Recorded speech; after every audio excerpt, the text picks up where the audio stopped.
أعوذ بالله من الشيطان الرجيم. بسم الله الرحمن الرحيم. وجاهدوا في الله حق جهاده هو اجتباكم وما جعل عليكم في الدين من حرج ملة أبيكم إبراهيم هو سماكم المسلمين من قبل وفي هذا ليكون الرسول شهيدا عليكم وتكونوا شهداء على الناس وأقيموا الصلاة وآتوا الزكاة واعتصموا بالله هو مولاكم فنعم المولى ونعم النصير. یہ سورہ حج کی آخری آیت پڑھنے کی سعادت حاصل کی ہے میں نے. سورہ حج اس کے بارے میں اختلاف ہے کہ آیا یہ مکی سورہ ہے یا مدنی سورہ ہے. اس میں وقت نہیں ہے ہمارے پاس کہ اس کے بارے میں آپ سے بات کروں. اس میں جو آیت پڑھی ہے میں نے بہت ہی دلسوز انداز میں اور دلنشین انداز میں اللہ تبارک و تعالیٰ نے ہم کو اپنا پیغام یاد دلایا ہے. ہمارا جو منصب ہے اور جو ہمارا فریضہ ہے وہ یاد دلایا ہے بہت ہی دلسوز انداز میں. اور ایسا دلنشین انداز ہے کہ آدمی اگر پڑھے غور سے پڑھے تو پھر جھوم اٹھتا ہے کہ کس انداز سے اللہ تبارک و تعالیٰ نے ہمارے سامنے بیان کیا. اور اگر غور کریں آپ اس کے اندر اس آیت کے اندر 4 بڑی اہم باتوں کی طرف اشارہ ہے اور بڑی ترتیب کے ساتھ بات کہی گئی ہے اور وہی دلنشین انداز ہے. تو اس لیے میں نے اس کا انتخاب کیا ہے تاکہ آپ کے سامنے اس کی تھوڑی وضاحت کروں اور آپ اس کے بعد جا کر اپنے گھر بھی اس آیت کے سلسلے میں غور کریں. تو پہلے اس کا ترجمہ کہ جاہدوا فی اللہ وجاہدوا فی اللہ حق جہادہ، اور اللہ کے راستے میں راہ حق میں جد و جہد کرو جس طرح کے جد و جہد کرنے کا حق ہے. هو اجتباکم، اس اللہ نے تمہیں منتخب کیا ہے. وما جعل علیکم فی الدین من حرج، اور تمہارے اوپر دین کے اندر کوئی پابندی، کوئی قید، کوئی سختی نہیں رکھی.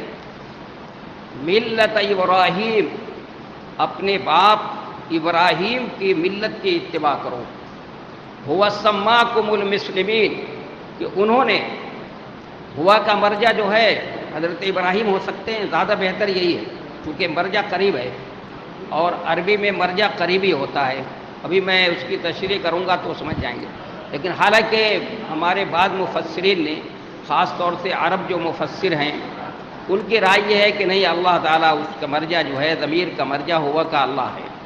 بہر صورت جو بھی ہو، ہوا سماکم المسلمین، انہوں نے تمہارا نام مسلمان رکھا ہے اس سے پہلے بھی اور اس دین کے اندر بھی. لیکون الرسول شہیدا علیکم، تاکہ رسول تم پر گواہ ہوں اور تم لوگوں پر گواہ ہو.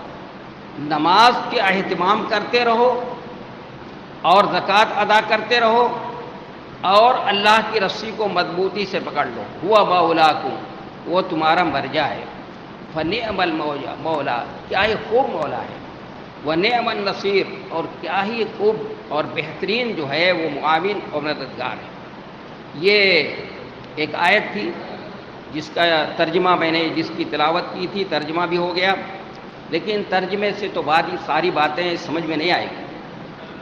جو پہلی بات کہی گئی وجاہدوا فی اللہ حق جہادہ، کہ اللہ کے راستے میں،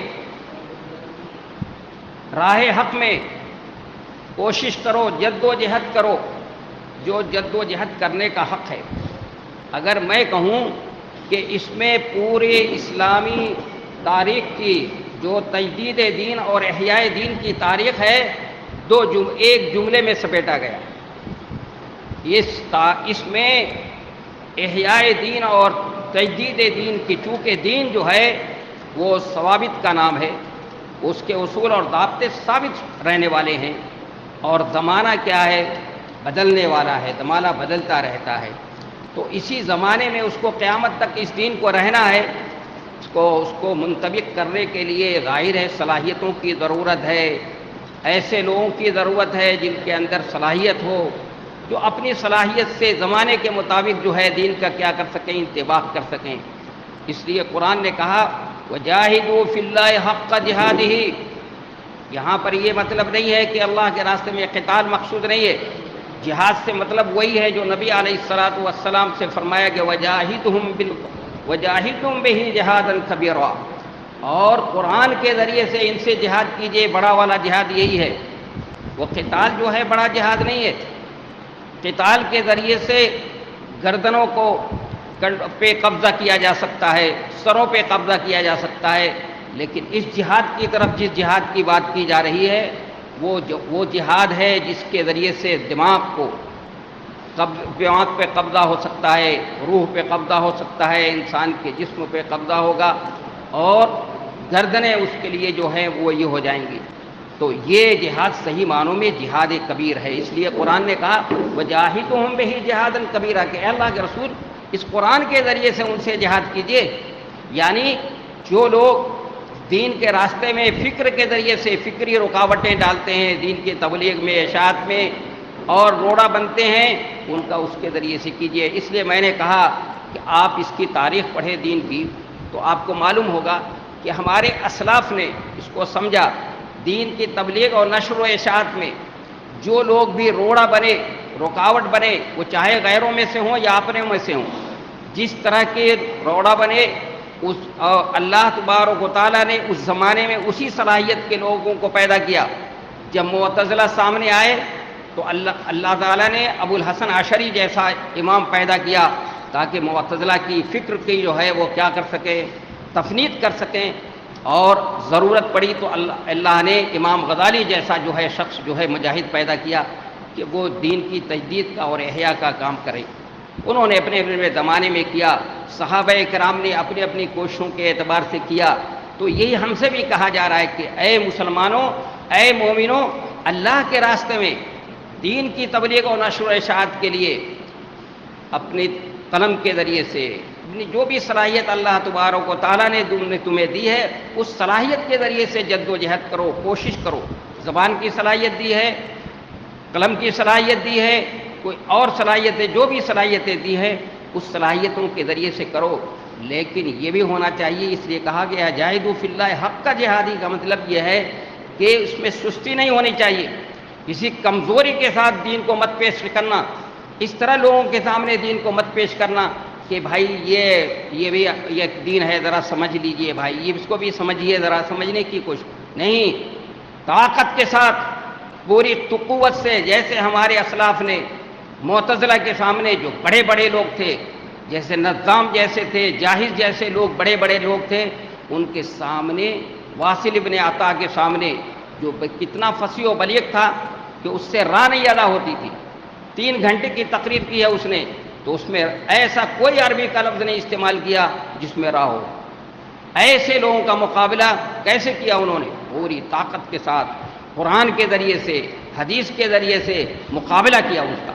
تو یہی ہم سے بھی کہا جا رہا ہے کہ آج جو دور ہے، جس دور میں ہم جی رہے ہیں، سانس لے رہے ہیں، تبلیغ کا کام ہم کو بھی کرنا ہے، اللہ کے دین کو پھیلانے کا کام کرنا ہے، تو اسی طرح سے کرنا ہے جس طرح سے ہمارے اسلاف نے کیا اپنے زمانے کے اعتبار سے۔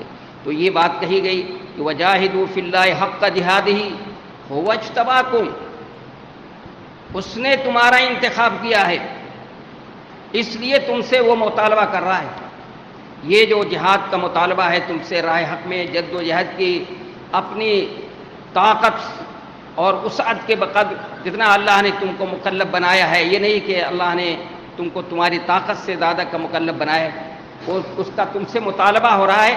کیوں اللہ مطالبہ کر رہا ہے؟ اس لیے کہ اس نے تم کو منتخب کیا ہے، یعنی یہود و نصارہ کے مقابلے میں اس دین کامل کی امانت کی ذمہ داری تمہارے کندھے پہ ڈالی ہے، اب قریش کے مقابلے میں تمہارے اوپر یہ ذمہ داری ڈالی ہے، تو اس ذمہ داری کی لاج رکھنا ہے تم کو۔ اب اللہ نے جب انتخاب کیا ہے تو ان کے درمیان تو اس کی لاج رکھ لو، اور اس ذمہ داری کو پورے عزم کے ساتھ، پورے حوصلے کے ساتھ، پورے ہمت کے ساتھ جو ہے اس ذمہ داری کو ادا کرو، اس لیے کہ اللہ نے تم سے امید رکھ کر تمہارا انتخاب کیا ہے۔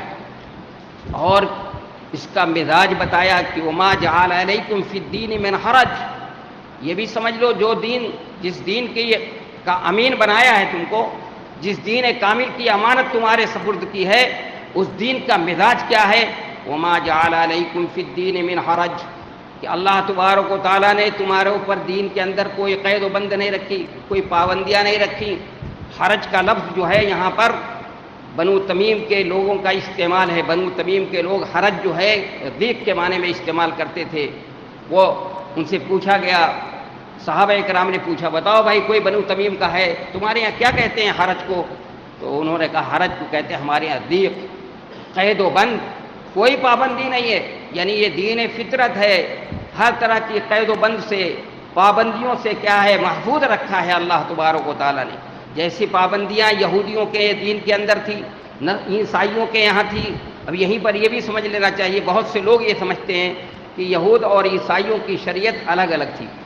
نہیں، حضرت عیسیٰ علیہ السلام نے بھی توریت کی شریعت کی اب تعلیم دی ہے اپنے ماننے والوں کو۔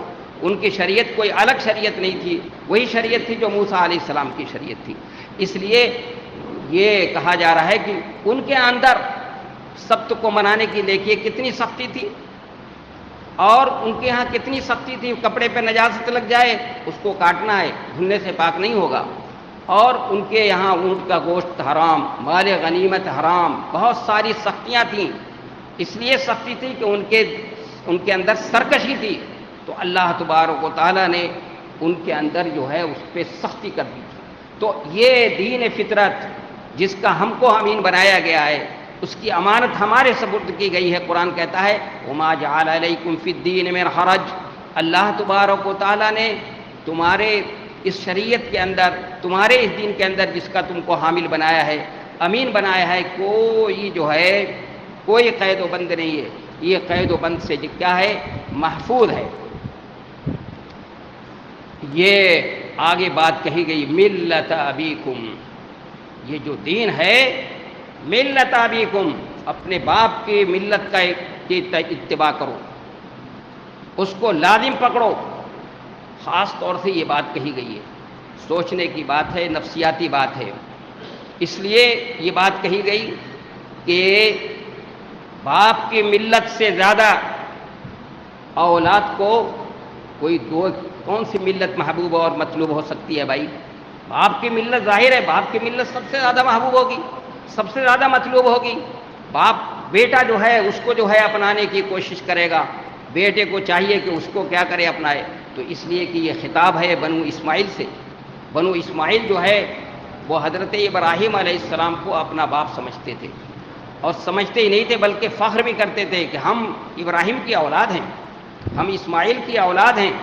تو قرآن کہہ رہا ہے کہ انہی کی اولاد ہونا، تو انہی کے دین کی اور انہی کی ملت کی کیا کرو، ان کی ملت کی پیروی کرو۔ یہ اس ملت کی پیروی کرنے کو ہم سے کہا جا رہا ہے۔ اور وہ ملت کیا ہے، اس کی نشانی کیا بتائی گئی کہ تم اپنے باپ کی ملت کی پیروی کرو۔ اس کی نشانی آگے بتائی کہ ہوا سماکم المسلمین، نشانی بتائی جا رہی ہے کہ انہوں نے تمہارا نام رکھا ہے مسلمان۔ تو میں نے ابھی پڑھتے وقت، ترجمہ کرتے وقت بتایا کہ بہت سے لوگ ہمارے مفسرین یہ کہتے ہیں ہوا کا مرجع جو ہے اللہ جل شانہ ہے۔ بہت ان کی بات بھی صحیح ہے اپنی جگہ پر، لیکن جس کو انہوں نے غلط کہا ہے، میں نہیں غلط کہہ رہا ہوں، انہوں نے غلط کہا ہے، اور بھی بہت سے مفسرین نے کہا غلط ہے کہ اس کی ابراہیم علیہ السلام کی طرف ضمیر لوٹے۔ میں کہتا ہوں وہی بات صحیح ہے، وہی بات صحیح ہے یہاں پر، اس لیے کہ سیاق و سباق یہی بتا رہا ہے۔ اور ابراہیم فوراً ملت ابیکم ابراہیم ہوا سماکم، ضمیر کا مرجع پہلے ہوتا ہے فوراً قریب میں۔ اللہ تو بہت پہلے اس کا تذکرہ ہے، اللہ کا تذکرہ جو ہے پہلے ہو چکا ہے۔ تو یہ کہا جا رہا ہے کہ ہوا سماکم المسلمین، انہوں نے تمہارا نام مسلمان رکھا ہے۔ اس کے اندر اس سے پہلے بھی اور اس دین کے اندر بھی تمہارا جب ظہور ہوا ہے تو بھی تم کو امت مسلمہ کے خطاب سے سرفراز کیا گیا ہے۔ یہ نہیں اشارہ ہے اس بات کی طرف جو حضرت ابراہیم علیہ السلام نے ہمارے لیے دعا کی تھی. کیا کہا تھا؟ ربنا اجعل لنا رب اجعل لی مسلمین لک ومن ذریتنا امۃ مسلمۃ لک، کہ اے ہمارے پالنہار مجھے ہم دونوں کو مسلمان بنائیے گا اور ہماری ذریت میں سے ایک امت مسلمہ کو برپا کیجیے گا. تو حضرت ابراہیم علیہ السلام نے دعا کی تھی اللہ تبارک و تعالیٰ سے، اسی دعا کا مظہر ہیں. اس لیے نبی علیہ السلام نے فرمایا کہ میں حضرت عیسیٰ علیہ السلام کی نوید اور حضرت ابراہیم خلیل اللہ کی دعا اور اپنے آنکھ کی خواب کا مظہر ہوں. تو حضرت ابراہیم علیہ السلام کی دعا کا مظہر ہم لوگ. اس سے کسی کو یہ غلط فہمی نہیں ہونا چاہیے. کوئی ہو سکتا ہے کسی کے ذہن میں یہ بات ہو کہ اس کا مطلب کہ مسلمان کا نام، اسلام کا نام سب سے پہلے حضرت ابراہیم علیہ السلام نے لیا ہے. تو میں کہوں گا نہیں، یہ غلط فہمی آپ کی اگر ہے تو بات صحیح نہیں ہے. اسلام تو اس کائنات کا دین ہے بھائی. وَلَهُ أَسْلَمَ مَنْ فِي السَّمَاوَاتِ وَالْأَرْضِ، کائنات کے اندر کی چیز ہے، زمین اور آسمان کے اندر جو چیزیں ہیں سب اسی کے جو ہے کیا ہے تابع ہیں. اور اس سے پہلے حضرت نوح علیہ السلام نے وَجَعَلَنِي مِنَ الْمُسْلِمِينَ، مسلمان کا نام تو انہوں نے پہلے لیا تھا. یہاں پر سب سے پہلے کی بات جو کہی جا رہی ہے وہ یہ کہا جا رہا ہے کہ حضرت ابراہیم علیہ السلام نے یہ دعا کی تھی کہ اللہ میری ذریت میں، یعنی حضرت ابراہیم اسماعیل علیہ السلام کی ذریت میں سے ایک امت کو اٹھانا جو امت مسلمہ ہوگی، امت مسلمہ کو اٹھانا. تو یہ اس کی وجہ سے یہاں پر فرمایا کہ ہوا سماکم المسلمین، انہوں نے تمہیں امت مسلمہ نام دیا تھا. اور آج جب تم منظر شہود پہ آ گئے، منظر عام پہ آ گئے، تو آج بھی تمہارا نام یہی ہے امت مسلمہ. لیکن آج افسوس یہ ہے کہ ہم نے اس کو مختلف خانوں میں بانٹ دیا. امت مسلمہ ہمارے لیے، ہم کو اچھا نہیں لگتا، یہ نام ہمیں اچھا نہیں لگا. ہم نے مختلف ٹائٹل، کسی نے کہا ہمارے لیے یہ ٹائٹل سب سے اچھا ہے بھائی، یہ ٹائٹل ہمیں چاہیے. کسی نے کہا یہ ٹائٹل بہت اچھا ہے، کسی نے کہا یہ ٹائٹل ہم اختیار کر لیتے ہیں. تو سب نے اپنے لیے الگ الگ ٹائٹل لے لیے، جبکہ ہمیں ٹائٹل کیا دیا تھا قرآن نے؟ ہمیں ٹائٹل دیا تھا امت مسلمہ. ہمیں امت مسلمہ کی حیثیت سے زندگی گزارنی چاہیے. ہمیں اگر کوئی دوسرا کوئی کہے گا محمدن، تم محمدن ہو، میں کہوں گا نہیں، میں محمدن نہیں ہوں، میں محمدن نہیں ہوں، میں امت مسلمہ کا ایک فرد ہوں. میں نبی صلی اللہ علیہ وسلم کا ماننے والا ہوں، ان کا غلام نہیں ہوں میں. یہ بھی سمجھ لیجیے. وہ یہ کہیں گے کیونکہ چاہتے ہیں وہ کہ اسی طرح ہم بھی کہیں. ہم کو بھی چاہتے ہیں کہ وہ غلط چیزیں ہمارے اندر بہت سی چیزیں رائج کر دی، اور افسوس کہ ہم لوگوں نے اس کو غیر شعوری طور پر، کہیں کہیں شعوری طور پر ہم نے اس کو کیا کر لیا ہے، اس کو پسند کر لیا ہے. چونکہ وقت بھی جو گزر رہا ہے بڑی تیزی سے، میں چاہتا ہوں کہ بات بھی سب ہو جائے، اس لیے اپنی بات کو آگے بڑھاتا ہوں کہ اس کو چھوڑتا ہوں یہیں پر. ہم کو یاد دلایا جا رہا ہے کہ اس تاریخ کو تم یاد رکھنا ہمیشہ.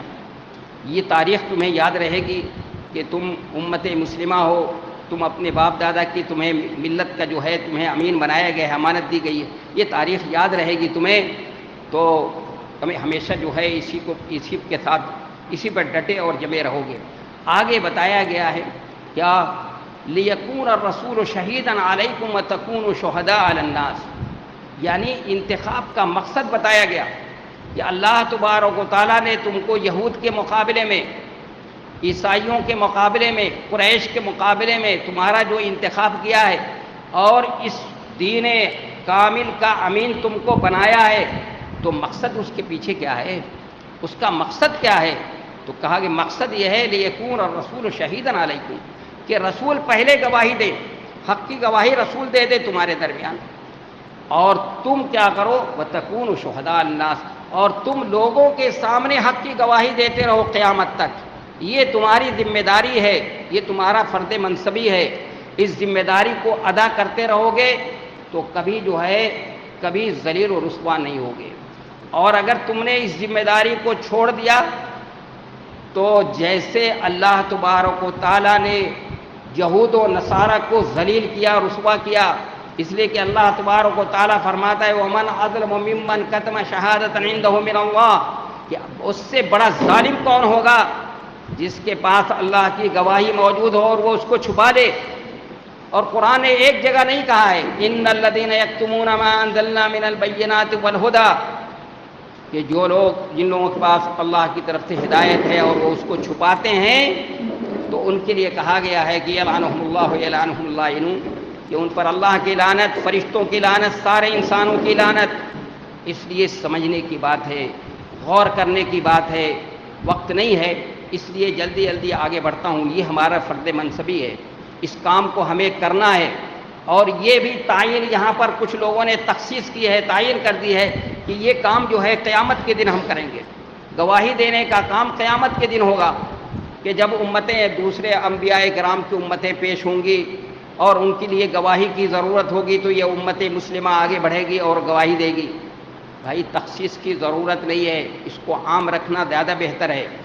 اور جب یہاں پر ہم گواہی دیں گے تو صحیح معنوں میں وہاں پھر گواہی دے سکتے ہیں. اور جب ہم نے یہاں پر کوئی گواہی نہیں دی، حق کی گواہی نہیں دی ہے، اپنے عمل کے ذریعے سے، اپنے قول کے ذریعے سے گواہی نہیں دی، تو ہم وہاں کیسے گواہی دے سکتے ہیں؟ اس لیے موقع ہوتا تو میں آپ کو کیا کرتا، تفصیل سے بتاتا. آگے یہ بتایا گیا کہ دیکھو یہ ذمہ داری جو تمہاری فرض منصبی ہے کوئی معمولی کام نہیں ہے.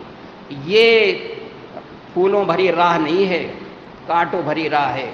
اس میں مشکلات اور پریشانیاں تو بہت آئیں گی، پریشانیوں کا سامنا تو ہوگا. پریشانیوں پر تم کیسے غلبہ حاصل کر سکتے ہو، پریشانیوں پہ قابو کیسے پا سکتے ہو، تو اس کا نسخہ 3 باتیں بتائی ہیں.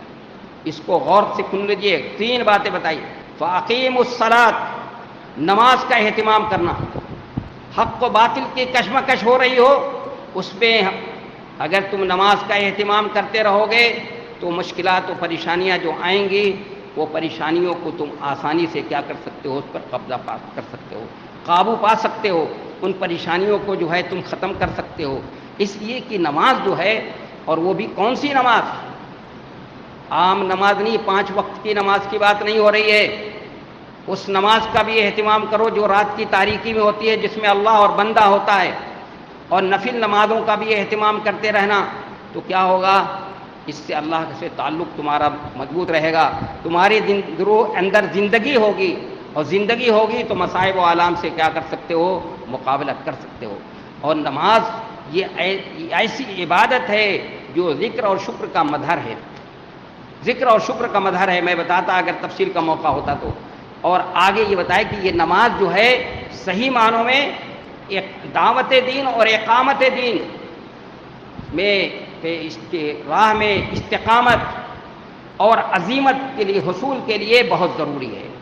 اگر کوئی دعوت دین کے راستے میں استقامت چاہتا ہے، عزیمت حاصل کرنا چاہتا ہے، تو اس کے بغیر نہیں کر سکتا، اس کے بغیر حاصل نہیں کر سکتا. اس لیے کہا جا رہا ہے کہ نماز کا اہتمام کرتے رہو، اور کیا کرتے رہو، زکوٰۃ ادا کرتے رہو. زکوٰۃ جو فرض ہے وہ بھی ادا کرو، اس کے ساتھ نفلی جو انفاق کی ضرورت ہے اس کو بھی ادا کرو. اور وَاعْتَصِمُوا بِحَبْلِ اللَّهِ، معلوم نہیں بڑی تیزی کے ساتھ گھنٹہ جو ہے پہنچ رہا ہے. وَاعْتَصِمُوا بِحَبْلِ اللَّهِ، اور اللہ کے دین کو، اللہ کو پکڑ لو. دوسری جگہ قرآن نے کہا ہے وَمَن يَعْتَصِم بِاللَّهِ فَقَدْ هُدِيَ إِلَىٰ صِرَاطٍ مُسْتَقِيمٍ. تو آگے قرآن نے کہا وَاعْتَصِمُوا بِحَبْلِ اللَّهِ. تو یہاں پر بھی مراد وہی ہے کہ اللہ کی رسی کو، یعنی اللہ کے دین کو، اس قرآن کو مضبوطی سے پکڑ لو، تھامے رہو. تو ادھر ادھر کی باتیں نہیں کرو گے، حق سے جو انحراف نہیں ہوگا. اگر تم نے اس رسی کو چھوڑ دیا جو اللہ اور بندے کے درمیان جوڑنے والی ہے، پھر بندوں کو بھی، انسان کو بھی انسان سے جوڑتی ہے یہ رسی، تو کیا ہوگا، پھر تم راہ حق سے بھٹک سکتے ہو. یہ 3 کام کر لینا تو کیا ہوگا، اللہ ہوا مولاکم، اللہ تمہارا جو ہے وہی مرجع ہے، وہی کارساز ہے. فنعم المولا، کیا ہی خوب کارساز ہے. ونعم النصیر، اور کیا ہی خوب بہترین معاون ہے.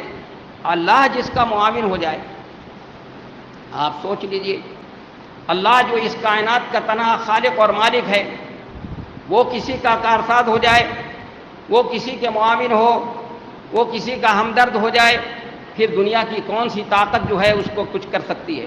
دنیا کی کوئی طاقت اس کا کوئی بالبی کا نہیں کر سکتی. دنیا کی کوئی طاقت اس کو نقصان نہیں پہنچا سکتی، بشرطے کہ ہم جو ہے کیا کر لیں، اس پر یقین کر لیں، ہمیں اس پر یقین ہو. بڑا افسوس ہوتا ہے کہ آج لوگ کہتے ہیں، ہمارے لوگ کہتے ہیں، مسلمان بھائی کہتے ہیں، ارے بھائی یہ ہو گیا، اب تو بھائی مطلب یہ ہے کہ جینا مشکل ہو گیا، اب بھائی ہمارے بچوں کا مستقبل کیا ہوگا؟